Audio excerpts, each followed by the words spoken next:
আমরা সমস্ত তালিকা প্রকাশ করে দেব। সুতি, জঙ্গিপুর, ফারাক্কা, শামসেরগঞ্জ এই 4টি থানা এলাকায় যারা করেছে, এই একটা দাড়িওয়ালা লোক আছে নন্দীগ্রামে আমার বিরুদ্ধে লিফলেট দিতে গেছিল, মানিক মন্ডল। এই চিটিংবাজগুলো যেদিন জঙ্গিপুরে আগুন লাগে সেদিন দাঁড়িয়ে থেকে আগুন লাগানোর কাজ করেছে।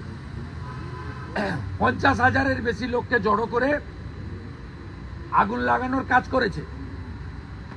আমরা চাই এনআইএ দ্রুত মুর্শিদাবাদ দাঙ্গা হাতে নিক। বাকিটা যে জব্দ করার দরকার, এনআইএ আসা দরকার।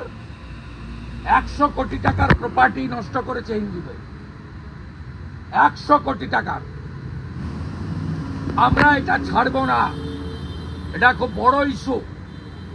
আর ওই এলাকায় আমরা তালিকা করছি যারা বিজেপি রুল স্টেটে পরিযায়ী শ্রমিকের কাজ করেন, যাদের বাড়ির লোকেরা এই জিহাদি হামলায় যুক্ত, তাদেরকে ফিরে এসে ওখান থেকে ইউপি, মহারাষ্ট্র থেকে, মধ্যপ্রদেশ, গুজরাট থেকে ফিরে এসে সারাতে হবে।